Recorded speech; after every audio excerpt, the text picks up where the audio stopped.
আন্তর্জাতিক মঞ্চে নরেন্দ্র মোদী সরকার নিজেদের যতই শক্তিশালী হিসেবে তুলে ধরার চেষ্টা করুক না কেন, বাস্তব চিত্রটা যে সম্পূর্ণ ভিন্ন তা আরও একবার প্রমাণ হলো। যে ভারত প্রতিবেশীদের চোখ রাঙাতে ব্যস্ত, তাদেরই নাকের ডগা দিয়ে নীরবে নিজেদের ভূখণ্ড সম্প্রসারণ করে চলেছে চীন। হ্যাঁ, ভারতীয় ভূখণ্ডে ঢুকে পড়েছে চীনা সেনাবাহিনী। অরুণাচল প্রদেশের সীমান্ত পেরিয়ে মাইলের পর মাইল এলাকা এখন পিপলস লিবারেশন আর্মি বা পিএলএর দখলে। তথাকথিত শক্তিশালী মোদী সরকারের নিরাপত্তা বলয় ভেদ করে চীনের এই আগ্রাসন ভারতের জাতীয় নিরাপত্তার এক চরম ব্যর্থতাকেই চোখে আঙুল দিয়ে দেখিয়ে দিচ্ছে।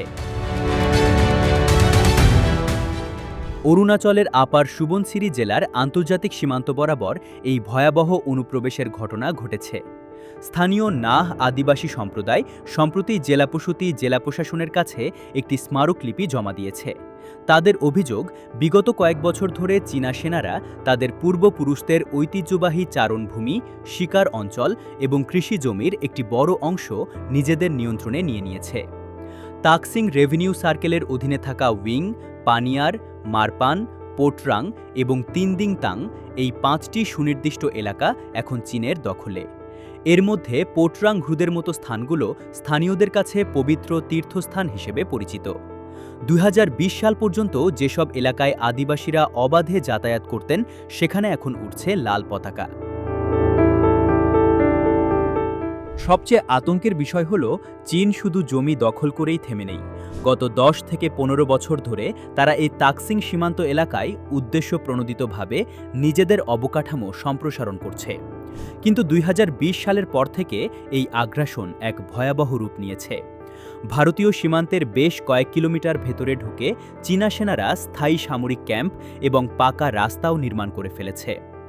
নাহ ওয়েলফেয়ার সোসাইটির সভাপতি কেরু চাদর আক্ষেপ করে বলেছেন, প্রতিদিন ইঞ্চি ইঞ্চি করে নিজেদের মাতৃভূমি হারাচ্ছেন তারা। যে ভারতীয় সেনাবাহিনীর ওপর তারা ভরসা করেছিলেন, সেই বাহিনী তাদের ভূমি রক্ষায় আজ পুরোপুরি ব্যর্থ। পরিস্থিতি এতটাই গুরুতর যে খোদ অরুণাচলের স্থানীয় বিধায়ক নাকাপ নালো এটিকে ভারতের জাতীয় নিরাপত্তা ও সার্বভৌমত্বের জন্য চরম হুমকিস্বরূপ বলে বর্ণনা করেছেন। তিনি এই পুরো ঘটনার একটি পুঙ্খানুপুঙ্খ তদন্ত দাবি করেছেন। অথচ আশ্চর্যের বিষয় হল, দিল্লির শীর্ষ মহল এই বিষয়ে সম্পূর্ণ নিশ্চুপ। উল্টো নিজেদের ব্যর্থতা ঢাকতে ভারতীয় সেনাবাহিনী তড়িঘড়ি করে এক বিবৃতিতে এই অনুপ্রবেশের খবরকে ভিত্তিহীন বলে উড়িয়ে দেওয়ার চেষ্টা করেছে। মোদী সরকারের এই লুকোচুরি নীতি প্রমাণ করে যে চীনের সামনে তারা কতটা অসহায়। ঐতিহাসিকভাবেই অরুণাচলকে ঘিরে ভারত ও চীনের মধ্যে জটিল ভূরাজনৈতিক টানাপোড়েন রয়েছে। অরুণাচলকে চীনের ভূখণ্ড থেকে পৃথককারী ম্যাকমোহন লাইনকে ভারত স্বীকৃতি দিলেও বেজিং তা কখনোই মানেনি। চীন এই রাজ্যকে দক্ষিণ তিব্বত বা জাংনান হিসেবে দাবি করে আসছে।